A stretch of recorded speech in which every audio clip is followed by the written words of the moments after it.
Welcome to the Business of Craft podcast presented by Stitchcraft Marketing. For nearly 16 years, we've taught retailers, manufacturers, and makers in the craft space how to thrive. Be sure to subscribe so you don't miss an episode. And if you like what you hear, leave a review to help others find our content. Welcome to another episode of Business of Craft. Today we've got another solo cast to cover one of the topics in our new book, Marketing Magic for Savvy Craft Businesses. That's the book my whole team here at Stitchcraft Marketing wrote in 2025, and we're super proud of it. If you haven't gotten a copy yet, you can jump on over to stitchcraftmarketing.com/magic. And there you'll have the option to either buy a print edition from the agency directly or from Amazon, or you can buy a Kindle version there as well. So today we're jumping into one of my more favorite topics, something that I like to talk about often, which is generosity marketing. And we call this chapter of the book Generosity Charm, because truly this is where the magic begins. And if you're feeling like you're just not connecting with your customers the way that you want to, or maybe something's falling short, or your business feels a little bit too transactional, this might be the piece that you're missing. So we all know that the retail landscape has certainly changed. We know your customers are online. They can be shopping anywhere, anytime with just a few taps on their phone or their computer. They've got these price comparison apps now. They're being moved by influencer reviews. And then, of course, we've always had big box competition breathing down your neck. I assume a lot of you are small retailers that are listening. So how do you compete? And really the bottom line, everything we preach and practice here at the agency comes down to three things. You're building connection, you're building community, and you're leading with generosity. So many of you know we did a comprehensive craft retailer survey back in 2023. We surveyed over 900 craft retailers in the fabric and the fiber space.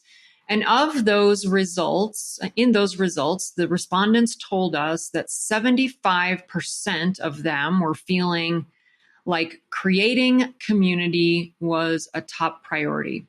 But only 19% said that they felt successful achieving that accomplishment. And I think the gap is really where generosity marketing comes in. So here's the thing. If you have social media channels or your newsletter feed is just this parade of buy now, look at my stuff, buy, your audience is tuning out, right? Nobody wants to feel like they're just a walking wallet. And I'm sure you can put on your consumer hat and think the same of your consumer experiences. You know, the companies where you only have a very transactional relationship, they're not the ones that you feel deep brand loyalty to, right? And what's more, if your entire customer base is responding to that, let's say you do have a business that has been built around a very transactional experience, you are going to be locked into a pricing race to the bottom. Because as soon as your competitor is selling that yarn or that fabric for, $1 less than you, now you've got nothing else to offer them in terms of value. And those are the customers who, like the Joann's customer, rest in peace, Joanne, marched in there with a fistful of coupons, and that was their main motivator. Right? There was no sense of community. There's no sense of belonging. There's no loyalty. And if the Michaels down the street had a better deal, that's where they went. And even if you are a small town shop and you are a promotionally forward branding type of business, your customers are treating you the same way. They're marching 30 minutes or 60 minutes down the street to your competitor, either to price check or to buy from them because they do have more value than what you're offering. So I want to tell you a quick story here. I recently had a a client that I worked with who told me that her newsletters were super successful. She had really good click-through and open rates because she put all her discounted and sale items in there. So like every Friday she send it out and it has all her sales and promotions. And she would announce her annual April liquidation sale event where you could go into her yarn shop and buy the remaining dye lot of any yarn and get 30%, sometimes 40% or 50% off of the remaining skeins of yarn. And so I'm going to ask you, are you surprised to learn that her sales were terrible from, let's say, mid-February until the 1st of May? And I'm sure you can guess why. Over the years, she was essentially training her customers to wait for that April sale in order to buy. She never spent any time nurturing other value propositions in her business, or the other value props were very weak. And so price and discounting was really the only thing she had. And that's what spread all around town, that like this was the shop to go to, especially in April, if you wanted to get all your yarn supplies. But you are going to do it differently, right? Because you are a student of the Stitchcraft Magic Way. And you know that customers want to connect with brands that give, brands that offer value, that offer that community, that sense of belonging to something, and that sense of purpose before you are asking for the sale. And this is what we refer to at Stitchcraft Marketing as generosity marketing. And we know when you give freely, whether that's your time, your knowledge, your humor, or your resources, you're building trust. And that trust is what leads to loyalty. And the loyalty leads to sales that last, right? We know that loyalty is towards what we call it an infinity loop, the know, like, and trust infinity loop. And we have lots of content on our website about the know, like, and trust funnel. But we know that when we get those repeat customers, the reason they're coming back in is because they're loyal to us. And they're loyal to us because they have trust with us. And they trust us because we've been the business that has consistently delivered value. And so if you're a regular listener of this podcast, or you've seen our blogs or our newsletters at Stitchcraft Marketing, you know I say this a lot. People buy from people they know, like, and trust. I'll say it again. People buy from people they know, like, and trust. So your real work as a successful marketer of a craft business is to build that trust in the course of your daily operations and everything that you are doing, you and your team are doing with your social channels, your website, your newsletter, your blog, your in-person interactions, all of it. Your website is often the first thing a customer sees when they're learning more about your crafty business. Make that first best impression with a modern, functional, intuitive website that delivers your content quickly and cleanly. We offer a comprehensive website audit that covers technical aspects, layout, and design, as well as a full customer journey experience. Then, we present our findings to you and provide a checklist of priorities. Do your upgrades yourself or get an estimate for us to complete the work. Learn more at stitchcraftmarketing.com. Okay, so now hopefully I've convinced you that generosity marketing is the path towards trust. And so how do you actually do it? What does it look like in real life? So I've got a couple steps for you, or shall I say a couple of components. These aren't necessarily steps. These are the components of what we preach and practice as a generosity marketing concept.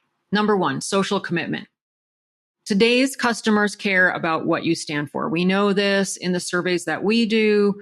I pulled a quick stat for you here from HubSpot that found 50% of consumers expect brands to do more with social advocacy. that means supporting causes that matter. So whatever those are for you and your brand, you can get behind those. Maybe you're donating a portion of sales to a local nonprofit. Maybe you are promoting certain aspects of something that's important to you within your community. It really doesn't matter what it is. It just matters that you show your values in action. And I know a lot of clients will push back on me with this recommendation. They're like, oh gosh, Leanne, we're in such a volatile political environment. I don't want to upset people. I don't want to alienate customers. And I know where that's coming from. I know you're trying to be all things to all people. And I know you're trying to sell everything to everyone. And I will counter your objection by saying, if you're trying to sell to everyone, then you're selling to no one. And the more that you can niche down in your business, the deeper that trust and loyalty and sense of belonging will emerge among your customer base.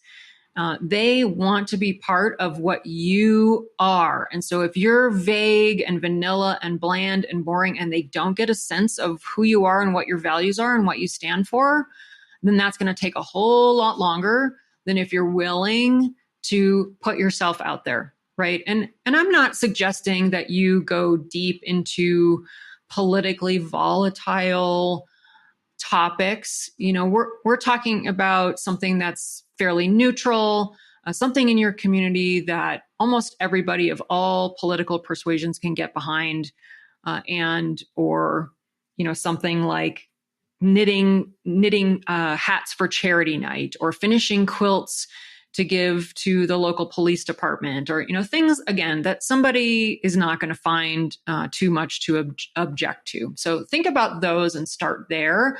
But again, the point is to show your values in action. Okay, the second one, reward social engagement. So your user-generated content, your UGC, is absolute gold. It's very effective now. We know that the algorithms respond to that. And your customers are already posting about your brand and your products. So I want you to acknowledge and reward them for that effort. I want you to be generous in acknowledging their posts. That might be as simple as commenting or sharing or just shining a spotlight on them. You can go further by offering a freebie or featuring them on your page or on your website or in your newsletter. Again, this builds authenticity and it makes them feel like they're part of something bigger. They're part of your community, and you as the owner of the shop and the leader of the team and the voice of the brand and the face of the brand, you have a lot of power and influence in being able to shine that spotlight. You can also consider starting a brand ambassador program with your most loyal fans. I've seen that work very successfully. And if you're listening to this wondering, well, I don't know who those people are, you can just start with, what's a download of your POS analytics? Download your customer information and then sort and filter for your top customers. I'm sure you know who they are off the top of your head, but you can use your data to identify who those people are, and then invite them to a little ambassador program where you host something super special once a month or once a quarter and bring them into the fold. I talk a lot about that Pareto law, the 80-20 rule. You're probably making 80% of your profit from 20% of your customers. So let's identify who those most loyal, already top 20% that are buying from you and nurture them further.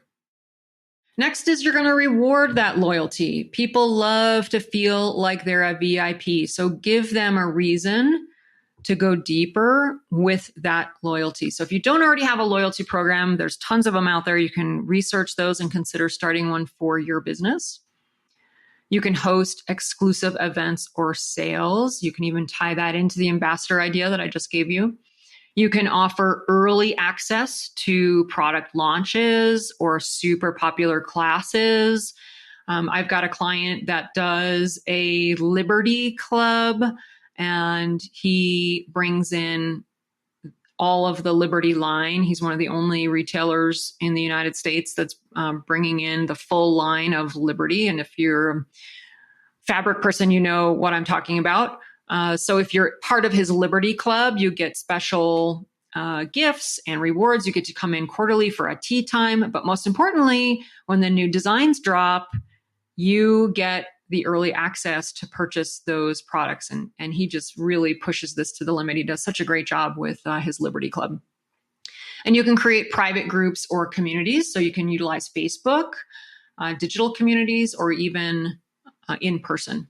And these small touches really will create really big returns for you. I'm sure of it.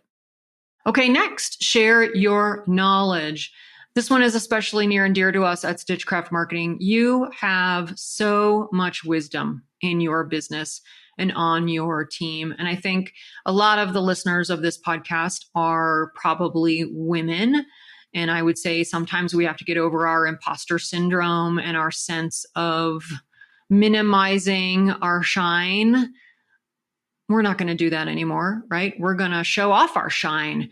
We are going to share our knowledge and our expertise with the community. So super easy to do with blogs. If you don't have a blog on your website, this is a great place to start. You can write how-to blogs and tutorials. YouTube tutorials, we know that video performs very, very well. So that could either be long form tutorials, or you could do short form, which is like a 3-minute or shorter video. You can host free virtual classes. That's where you're teaching something specific. Or it might even be a lead generator where it's a free, 20-minute intro virtual class, which does an overview or preview of a larger class that you're offering, or a sequence class that you're offering, or maybe a big designer name you're bringing into your shop. You could do a little teaser free video. You could curate resources and bundle them together. So that might be something you put in your newsletter. Remember, your newsletter is one of those tools that should be the super high value content that goes out to your audience. And so you can make a collection of like an ebook download, for example.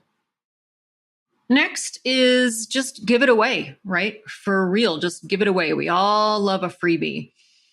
And that could be as simple as a free pattern, right? I just want to make sure that you understand what the word free means. I see a lot of bait and switch and a lot of false free in my experience. So I'm talking about you give the free pattern. You are giving product samples. You are giving trial services. You are giving tools or templates that your audience finds useful. And I want to just give you a gentle reminder that a coupon is not a freebie. A coupon is a discount. A buy one, get one is not a freebie. To a consumer, it feels more like a quid pro quo. You get something free, but you have to give me your money first. You got to buy something from me first. And so you're leading with buy something from me. And that's not a true freebie. So be careful with those false freebies. And I always talk about measuring your ROI. So we want to, which is return on investment, with everything you do in your marketing. I love analytics, and I want you to track everything that you're doing. So keep in mind, generosity marketing is going to be a little harder to quantify, but there's a couple of ways to do this. You can use UTM codes in your links. That's a UTM code. And if you're not sure what that is, you can Google it. There's lots of video out there to explain what that is, and we'll maybe do a future episode on that. You can look at your newsletter open and click-through rates and track that over to products that are converting through those links. I'm sure you're going to see lifetime value increasing on your generosity marketing if you're doing that correctly. So tracking that over time is excellent. And remember, this is a long game. You are not going for the quick sale. You are building relationships. You're building a brand. You're building a business and that long-term, long game, sometimes it's going to feel like the harder slog. It's going to feel like the heavy lift and the harder work. And I'm here to tell you that a lot of times it is. But there's going to come a point, a little tipping point, and I see this with our clients all the time. You're going to hit that tipping point where you're like, gosh, everything I sell, my customers are interested in. They want to participate and they want to be part of our community. And so if you put that hard work in, I think you're going to see those payoffs. And if you're starting a brand new business, I want you to think about that in the very beginning, it's going to be so tempting for you to go for the quick sale and the quick discount. And I want you to resist that, knowing that there's going to be better payoffs down the road. Okay, so this challenge for you in this episode, I'll throw a couple things at you for this week. Maybe you make a free video tutorial. Just maybe something you learned along the way, something only you know, something when you show people, they're like, oh gosh, I never knew that I could do my binding that way. Or, wow, that's a great tip for that knitting skill, whatever that is. Record it on a video and share it. Maybe it's going to your customer lists, your UGC content, and finding a customer spotlight that you can repost or bring it over to your newsletter, shine a light on your customer. Maybe it is donating a portion of this week's sales. Maybe it's taking the whole week to figure out and make a little list of what are the local community events or organizations that I feel strongly about and that I am not afraid to tie my brand to my interest in continuing to support those organizations. Maybe you identify those and you talk to your team about a quarterly donation or a one-time donation. Just do one thing that is generosity marketing without asking for something in return. And I promise that return will surprise you.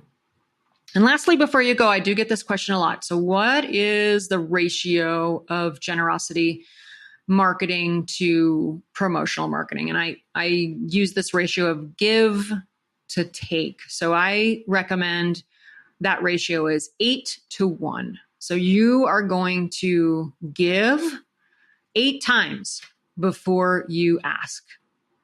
So that's give in your socials, in your video, in person, whatever that is, before you ask the audience to buy something for you. And if you can stick to that ratio, I think you'll be on the right path. So again, if you want a deeper dive into the concept of generosity marketing, you can reference chapter 8 of our book, Marketing Magic for Savvy Craft Businesses. We've got lots more in the book for you there, and it can serve as a nice guidebook for you to make sure you get it right with this concept, because it's really a back to basics fundamental concept. You can order your copy today on our website at stitchcraftmarketing.com/magic. I am Leanne Presley. Thank you so much for your time today and for listening to our Business of Craft podcast. And we will see you the next time on our show. Take care. Thanks for tuning in to another episode of Business of Craft. Hey, before you go, don't forget about all of our free resources, including our monthly Magic newsletter, our twice monthly blogs, our free live monthly office hours where you can jump on, learn a topic, and get a little bit of free consulting, our executive summary of the 2023 research for craft retailers that you can download directly from our website. And we have a lot of tutorial videos as well as recordings of all of our past office hours on our YouTube channel. So find all those resources at our website, stitchcraftmarketing.com. And on our website, you can also purchase a copy of our book, Marketing Magic for Savvy Craft Businesses, in Kindle, paperback, or audio format. See you next time.